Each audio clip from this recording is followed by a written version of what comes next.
बहुत समय पहले प्राचीन भारत के एक सुंदर राज्य में राजा विक्रम शासन करते थे। उनका राज्य समृद्ध और खुशहाल था। महल ऊंचे गुंबदों और सुनहरी झरोखों से भरा हुआ था। लोग राजा विक्रम की न्यायप्रियता और वीरता के लिए उन्हें याद करते थे।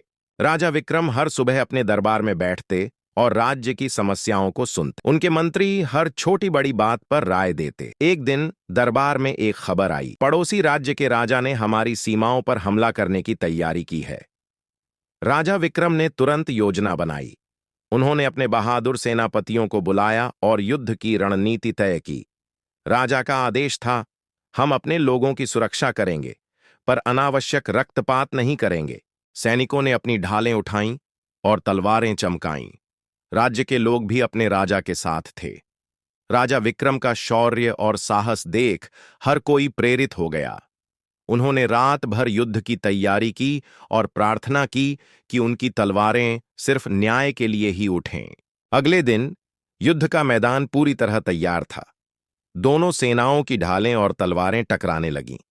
राजा विक्रम अपनी सेना के सामने खड़े थे, जैसे एक पर्वत। उनका शौर्य देखकर दुश्मन भी डर गया।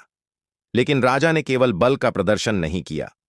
उन्होंने अपनी रणनीति और चतुराई से दुश्मन को मात दी। उनकी सेना ने ज्यादा नुकसान के अपने राज्य की सीमाओं को सुरक्षित कर लिया। युद्ध में विजय के बाद राजा विक्रम ने अपने राज्य में उत्सव का आयोजन किया। लोग खुश थे, बाजारों में खुशहाली थी और महल में ढोल नगाड़ों की धुन गूंज रही थी। राजा ने अपने सैनिकों और नागरिकों को सम्मानित किया। उन्होंने कहा, सच्चा वीर वह है जो शक्ति का प्रयोग केवल न्याय और सुरक्षा के लिए करे। राजा विक्रम केवल योद्धा ही नहीं थे, बल्कि एक ज्ञानी और शिक्षावान राजा भी थे। उन्होंने महल में पुस्तकालय बनवाया और बच्चों को शिक्षा दी।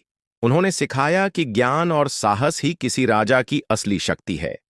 उनकी गाथाएं आज भी लोगों के बीच जीवित हैं।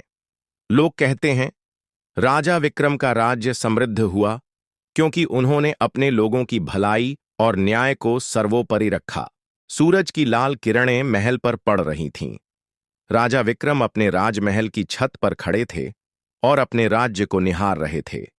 उनका दिल गर्व से भरा हुआ था। उन्होंने अपने राज्य और प्रजा के लिए जो किया, वह सदियों तक याद किया जाएगा।